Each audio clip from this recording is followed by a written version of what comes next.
হাটে গিয়ে কি কি কিনবো? আগে দেখি দাম কেমন। তোর জন্য একটা লাল ফ্রক আর তোর মায়ের জন্য একটা লাল শাড়ি কিনবো। নতুন হাটটা খুব বড় নাকি বাবা? হ্যাঁ রে, এই খালের ধারে প্রথম হাট বসেছে, লোকজনের অনেক ভিড়।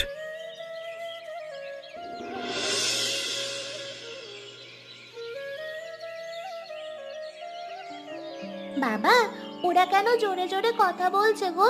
মনে হচ্ছে ঝগড়া করছে। গাছতলায় দাঁড়িয়ে এমন ঝগড়া করছে কেন বাবা?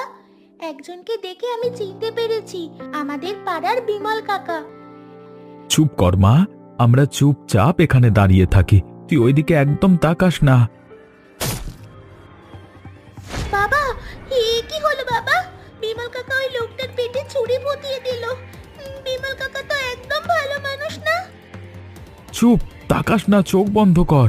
আমরা যা দেখলাম সেটা একদম ভুলে যেতে হবে। আজকের ঘটনার কথা তুই কাউকে কিচ্ছু বলবি না। বাবা, বাবা লোকটা পড়ে গেল কেন? রক্ত বের হচ্ছে। বাবা, বাবা লোকটার জন্য আমার খুব খারাপ লাগছে। একদম চুপ থাক, একটা কথাও বলিস না মা। ওরা যদি দেখে ফেলে আমরা এখানে দাঁড়িয়ে আছি, তাহলে আমাদের বিপদ হবে। উনি উনি কি মারা গেছে বাবা? এ বিষয় নিয়ে আর কথা বলিস না মা। আমরা আমরা বাড়ি যাই মা। আর একটা কথা, যা দেখেছিস তা একদম ভুলে যা। আমাদের হাটে যাওয়া হলো না।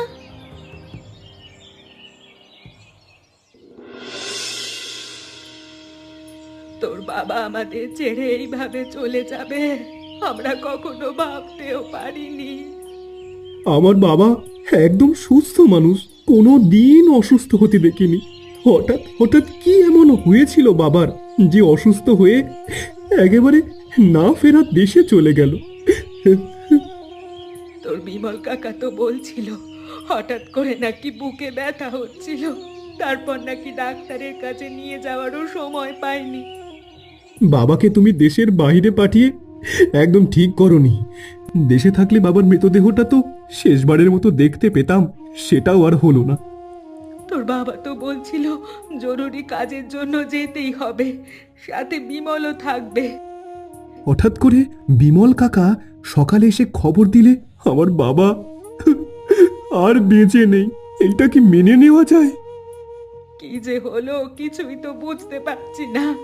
আজ থেকে তোর বিমল কাকা একাই ব্যবসা বাণিজ্য দেখাশোনা করবে। তোকে তোর বাবার ব্যবসাটা আস্তে আস্তে বুঝে নিতে হবে বাবা। আমি ব্যবসা বুঝি না মা, আমি ব্যবসা করতে পারবো না। আমি পড়াশোনা শেষ করে চাকরি করব। আমরা তো তোর ইচ্ছা সব সময় মূল্যায়ন করেছি বাবা। তোর বাবা যে এইভাবে হঠাৎ করে চলে যাবে সেটা তো আমরা বুঝতে পারিনি। তোকে যে ব্যবসার হাল ধরতেই হবে। বিমল কাকা তো আছেই মা, বিমল কাকা আমাদের নিশ্চয়ই ঠকাবে না। আমাদের প্রাপ্যটা উনি আমাদের নিশ্চয়ই দেবেন। সে না হয় বুঝলাম, উনি তো সারা জীবন আর আমাদের ব্যবসা সামলাবেন না। আমাকে কিছুদিন সময় দাও মা, এই মুহূর্তে আমার কিছু ভালো লাগছে না। ঠিক আছে বাবা।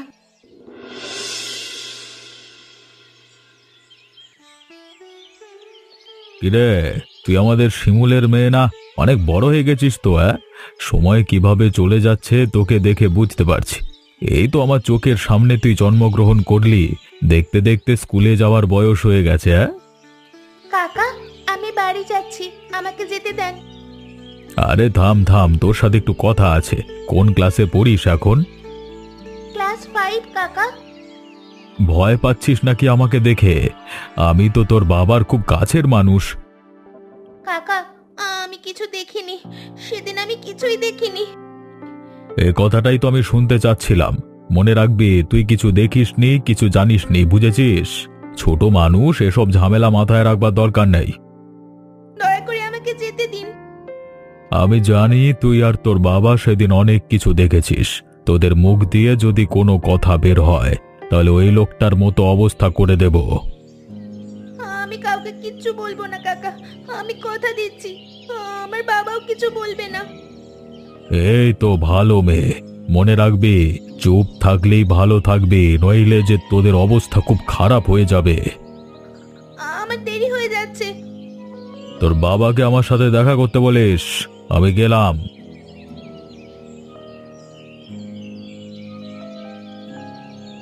বাবা বলেছিল সব ভুলে যেতে, কিন্তু কিন্তু আমি কিভাবে ভুলবো? মা ইন্দু, কোথায় গেলি তুই? আজকে তো তোর স্কুল ছুটি। চল খাল পাড়ে হাটে নিয়ে যাই। ইন্দুকে একটা বুড়িমার বাড়িতে পাঠিয়েছিলাম। বুড়িমার কাছ থেকে হলুদ আনতে বলেছিলাম। রান্না করার হলুদ ফুরিয়ে গেছে। বুড়িমার বাড়ি পাঠানোর আবার কি দরকার? আমি হাট থেকে কিনে নিয়ে আসতাম। তুমি এখন হাটে যাবে সেটা তো আমি আর জানতাম না। যাও তো, তাড়াতাড়ি বুড়িমার বাড়ি থেকে ইন্দুকে ডেকে নিয়ে এসো। আর একটা কথা, ওকে যেখানে সেখানে যেতে দেবে না। মনে নেই তোমার সেদিন আমরা কি দেখেছিলাম? বিমল খুব খারাপ মানুষ, বলা যায় না ও আমাদের বিপদে ফেলতে পারে। আমি বলি কি, তুমি বিমলের কাছে যাও। বিমলের কাছে গিয়ে আমি কি করব? হ্যাঁ, টাকা চাইবা, অনেক টাকা নিবা ওনার কাছ থেকে, আর বলবে টাকা না দিলে সবাইকে সবকিছু বলে দিব। তুমি কি পাগল হয়ে গেছো নাকি তোমার মাথা খারাপ হয়ে গেছে? মাথা তোমার খারাপ হয়ে গেছে বুঝলে? আমাদের ভাগ্য পরিবর্তন হওয়ার সময় এসেছে, সেটা কাজে লাগাতে হবে। এ বিষয় নিয়ে আমি কোনো কথা বলতে চাইছি না। এখন মনে হচ্ছে তোমার সাথে বলি ভুল করেছি। নিজের ভালো বুঝতে শেখো। বড়লোক হওয়ার সুযোগ এসেছে, সেটা কাজে লাগাতে হবে। তুমি যদি বিমলকে কিছু বলতে না পারো তবে আমি বলবো। তোমাকে সাবধান করে দিচ্ছি, তুমি যদি বিমলের সাথে দেখা করতে যাও, আমার চেয়ে খারাপ আর কেউ হবে না। যাও, হিন্দুকে ডেকে নিয়ে এসো। আচ্ছা যাচ্ছি, এত রাগারাগি করো না তো।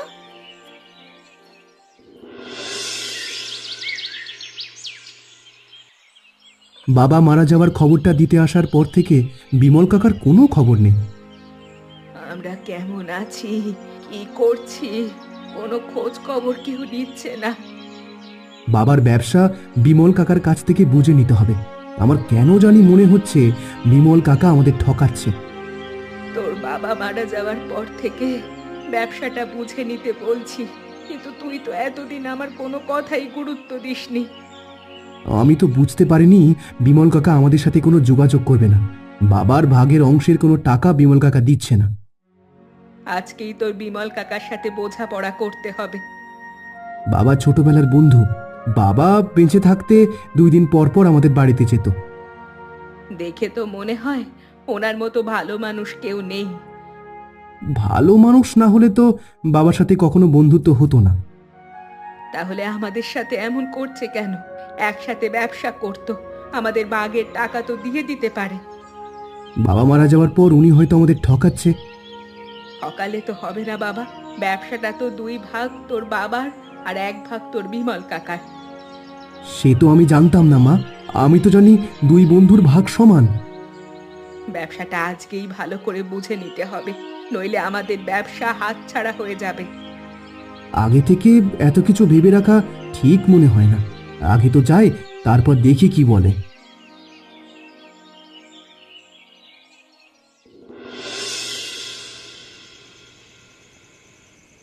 সুমন ওর বাবার ব্যবসা বুঝে নিতে চাইছে, ব্যবসা কি তাহলে আলাদা হবে? কি যে বলো তুমি, ব্যবসা আলাদা করব কেন? ওরা তোমার সাথে ব্যবসা নিয়ে কথা বলছিল, আমি তোমাদের কথা ঠিক মতো শুনতে পাইনি, ঘরে কাজ নিয়ে ব্যস্ত ছিলাম। ওরা আর কোনোদিন ওর বাবার ভাগের ব্যবসা বুঝে নিতে আসবে না। আমি বলে দিয়েছি, সুরেশ ব্যবসা আমার নামে লিখে দিয়েছে। সত্যি সত্যি সুরেশ ব্যবসা তোমার নামে লিখে দিয়েছে নাকি? আরে না না, ব্যবসাটা আমি নিজের করে নেব বলে সুরেশকে পৃথিবী থেকে সরিয়ে দিয়েছি। সে তো জানি, আমি বলতে চাইছি সুমন আর জয়া বিশ্বাস করলো তোমার কথা? বিশ্বাস করেনি। ওরা যদি বেশি বাড়াবাড়ি করে তাহলে সুরেশের মতো সুমনের অবস্থা হবে। আমি বলি কি, তুমি আর ঝামেলায় জড়িয়ে পড়ো না। যদি বিপদে পড়ো তাহলে কি হবে বলো তো? ঝামেলায় জড়িয়ে পড়বো না, তুমি এ নিয়ে একদম চিন্তা করো না। কিছু না হলেই ভালো। সুমনকে সরিয়ে দিতে হবে, নইলে ও ঝামেলা করতে পারে।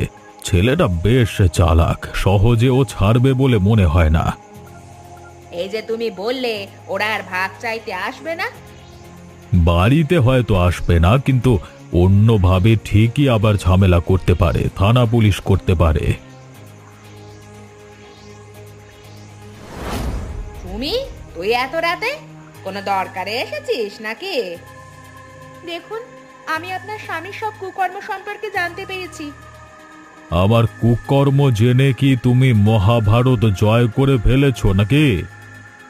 আপনার কুকর্ম সম্পর্কে সবাইকে বলে দিব। আপনি যদি আমাকে টাকা দেন তাহলে কাউকে কিছু বলবো না।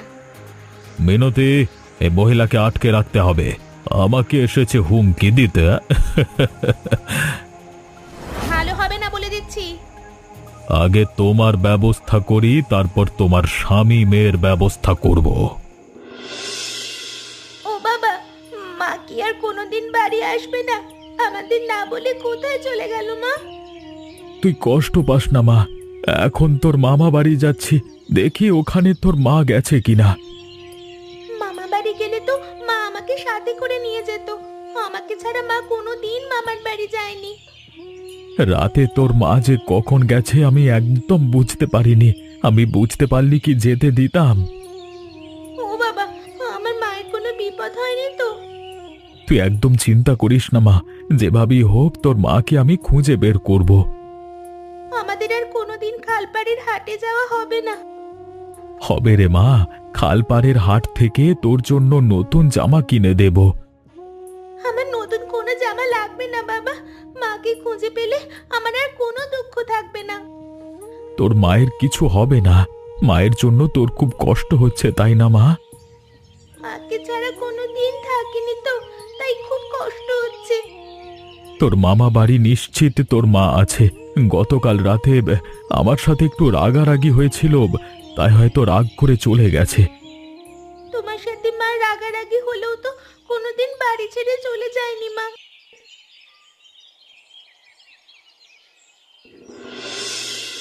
এই তো আমরা প্রায় চলে এসেছি, তুই এখান থেকে দৌড়ে মামার বাড়ি চলে যা। ঠিক আছে বাবা।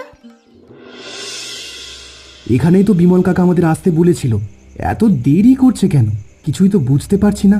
আসবে বলে মনে হচ্ছে না। যাই, বাড়ি চলে যায়।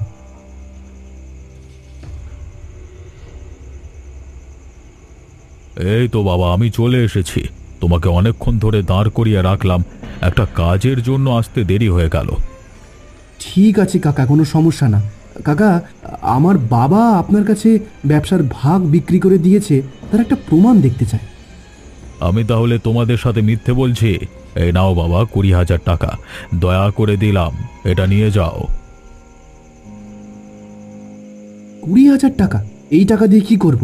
হিসাব মতো আপনার কাছে আরো অনেক টাকা পাওয়া যায়। যা দিচ্ছি তাই নিয়ে যাও বাবা, ব্যবসা তো তোমাদের আর নেই, এই টাকা তো আমি দয়া করে দিচ্ছি। আমি আপনার কথা বিশ্বাস করি না কাকা, আপনি মিথ্যা বলছেন। আমি মিথ্যে বলতে যাব কেন? মিথ্যে বলে আমার লাভটা কি? কারণ ব্যবসাটা আপনার নিজের করে নেওয়ার জন্য মিথ্যা বলছেন। আমাদের ভাগ বুঝিয়ে না দিলে আপনাকে ছাড়বো না। একটু বেশি বুঝে গেছো, এত বোঝা কিন্তু ভালো না। বেশি বুঝলে কি করবেন? হ্যাঁ, তোর বাবার মতো তোকেও পৃথিবী থেকে বিদায় করে দেব। আমার বাবাকে আপনি খুন করেছেন? এতক্ষণ পরে বুঝলে? আপনাকে আমি শেষ করে দিব। তোকে আমি এখনই বিদায় করে দেব। আমি আপনাকে ছাড়বো না। এই দাঁড়া দাঁড়া বলছি, কোথায় যাচ্ছিস? দাঁড়া। বেশি লোভ করতে গিয়ে আমি বিপদে পড়েছি। আমাকে এখান থেকে যে করেই হোক পালাতে হবে। ইন্দুর বাবা আমাকে কত করে বলেছিল লোভ করো না, লোভ করো না, কিন্তু আমি তো ওনার কথা শুনিনি।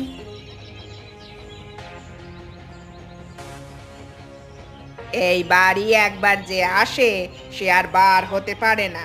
তুইও পারবি না। তোর জন্য খাবার এনেছি, খেয়ে নে।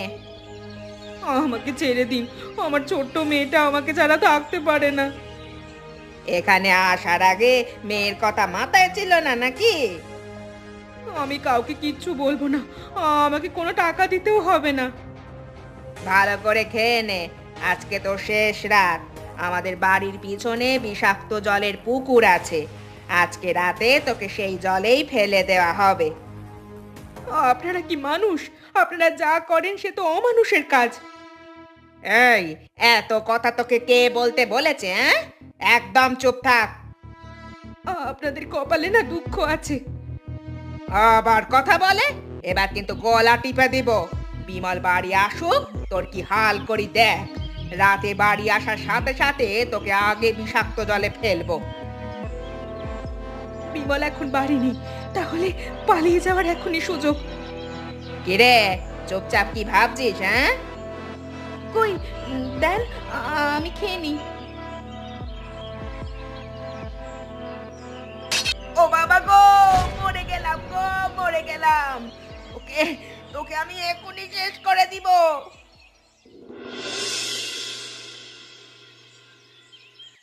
বাবা এখন কেমন লাগছে? শয়তানটা তোর বাবাকে শেষ করেছে, আবার তোকেও শেষ করতে চায়।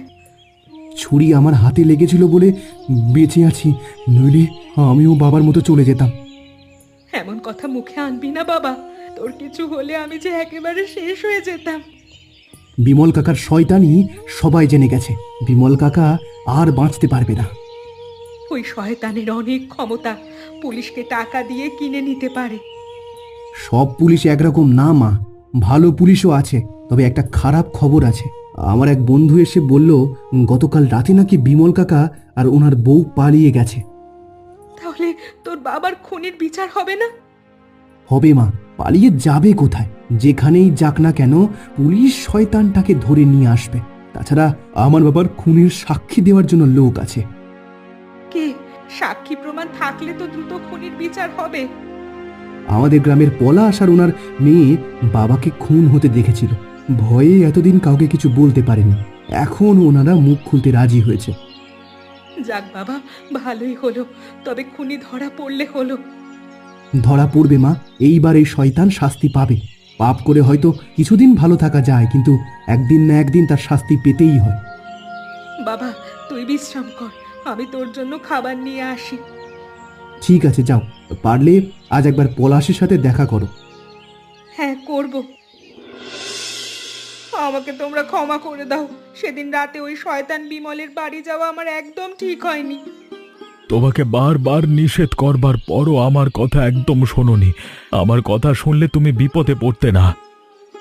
আমার ভুল হয়ে গেছে, আর কখনো এমন হবে না। জানো মা, তোমার জন্য আমি রোজ কান্না করতাম, কত জায়গায় তোমাকে খুঁজেছি কিন্তু কোথাও তোমাকে পাইনি। আমার ভুল হয়ে গেছে মা, এখন থেকে তোদের ছেড়ে আমি কোথাও যাব না। ও বাবা, আমরা তাহলে খালপাড়ের হাটে যেতে পারবো? আমাকে কবে নিয়ে যাবে বাবা? আমরা তিনজন একসাথে খাল পাড়ে যাব মা।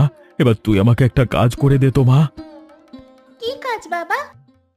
ঘরে গিয়ে আমার জন্য এক গ্লাস জল আর মুড়ি নিয়ে আয় তো মা। এখনই যাচ্ছি বাবা। তুমি ওকে পাঠালে কেন? আমি তো যেতে পারতাম। সব কথা মেয়ের সামনে বলা যায় না বুঝলে, এই জন্য জল আর মুড়ি নিয়ে আসতে পাঠিয়ে দিলাম। কি বলতে চাও তুমি? সুরেশ দাদার খুনের সাক্ষী দেব। নিজের চোখে আমি খুন করতে দেখেছি, তাই আর চুপ থাকবো না। বিমল তোমাকে শেষ করে দিবে। আমার কিছুই হবে না, সৃষ্টিকর্তা আমাদের সাথে আছে। আমাদের একমাত্র মেয়ে আছে, ওকে নিয়ে ভাবতে হবে। মেয়ের কথা ভেবেই তো এই সিদ্ধান্ত নিয়েছি।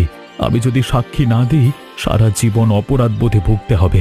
ইন্দু বড় হলে আমাকে ক্ষমা করবে না। দেখো যেন কোনো বিপদ না হয়। কোনো বিপদ হবে না, তুমি চিন্তামুক্ত থাকতে পারো।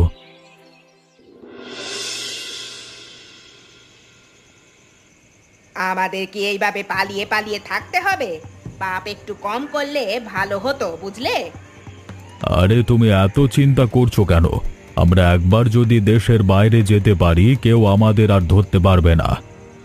দেশের বাইরে যেতে হলে তাড়াতাড়ি ব্যবস্থা করো, এইভাবে পালিয়ে থাকতে আর ভালো লাগছে না। তোমার হাত থেকে যদি পলাশের বউ পালিয়ে না যেত তাহলে এই অবস্থা হতো না। পলাশের বউ পালিয়ে কোনো সমস্যা হয়নি, সমস্যা হয়েছে সুমন পালিয়ে গিয়ে। তোমার হাত থেকে সহজে কেউ পালাতে পারে না। সুমন যে কি করে পালিয়ে গেল? মিনতি, আমাদের গভীর রাতে এখান থেকে চলে যেতে হবে। এক জায়গায় বেশি দিন থাকা নিরাপদ না। তোমাদের দিন শেষ হতে চলেছে। শয়তান, আমার স্বামীকে মেরে হয়নি, আবার আমার ছেলেকে মারতে চেয়েছিলি।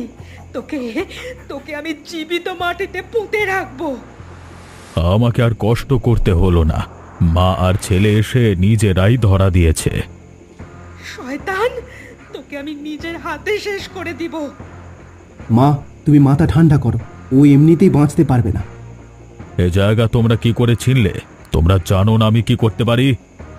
তুমি আমাদের কিছুই করতে পারবে না, কারণ এই বাড়ির চারিদিকে পুলিশ।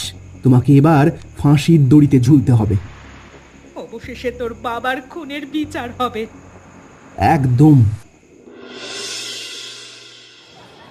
সব ঝামেলা মিটে যাওয়ার পর থেকে কেমন যেন স্বাধীন স্বাধীন লাগছে।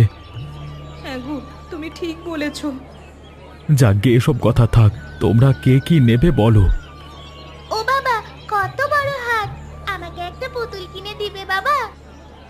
দেবো রে মা, তোর জন্য পুতুল, লাল জামা সব কিনে দেব। সুমি, তুমি কি নেবে?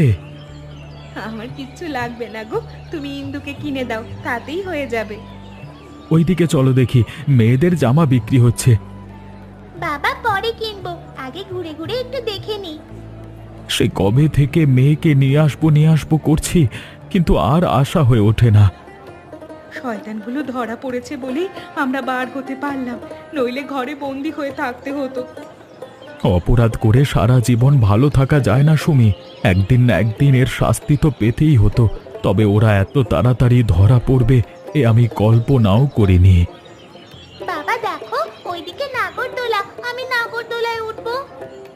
আচ্ছা মা, চল তোকে নাগরদোল্লায় উঠাই।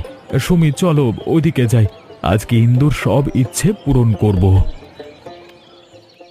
এমনই মজার মজার গল্প দেখতে আমাদের চ্যানেলকে সাবস্ক্রাইব করতে ভুলবেন না।